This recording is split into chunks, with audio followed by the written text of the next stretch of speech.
ഞങ്ങളിപ്പോൾ നിൽക്കുന്നത് കൂട് നമ്മുടെ ഓഫീസിൽ നിന്ന് റിട്ടയർഡായ ജഗുവാട്ടിൻ്റെ വീട്ടിലാണ്. അവിടെ വന്ന സാഹചര്യം നമ്മൾ ഇന്നലെ ഒരു ആമൽപ്പാടത്തിൻ്റെ കാര്യം കുറച്ച് നാളായി നമ്മൾ അറിയുന്നത്. അപ്പോൾ വരാനുള്ള സാഹചര്യം ഇതുവരെ ഉണ്ടായിട്ടില്ല.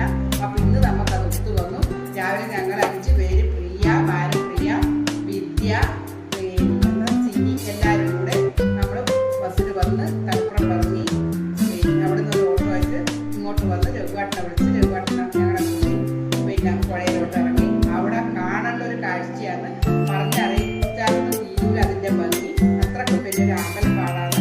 അത് കണ്ടു ആസ്വദിച്ചു. ഒരുപാട് സമയം നമ്മുടെ പുഴയിൽ ഇവിടെ കറങ്ങി. വേറൊരു ചേട്ടനും കൂടി ഉണ്ടായിരുന്നു, ഞങ്ങളുടെ അറിയാൻ വേണ്ടി. മൊത്തം കറങ്ങി ഒരുപാട് പൂക്കളെല്ലാം പറിച്ചു.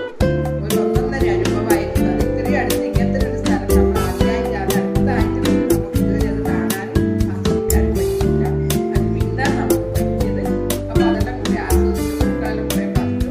ഇപ്പോൾ രഘുവാട്ടിന് ഇറങ്ങുമ്പോൾ വന്ന് നമ്മളെ കൂട്ടി രഘുവാട്ടിൻ്റെ വീട്ടിലേക്ക് വന്നു.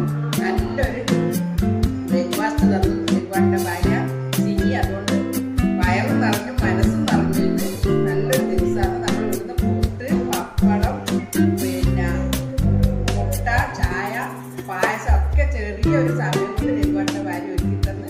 അപ്പോൾ മനസ്സ് നിറഞ്ഞ പോലെ തന്നെ നമ്മൾ വയറും നിറഞ്ഞു. അങ്ങനെയായിട്ട് നമ്മളിപ്പോൾ രഘുവാട്ടിൻ്റെ വീട്ടിൽ നിൽക്കുന്നുണ്ട്. പിന്നെ ഒന്ന് പറയാനുള്ളത്, നമ്മൾ എത്ര അടുത്തിട്ടിരിക്കും തന്നെ കാണാനും ആസ്വദിക്കാനുള്ള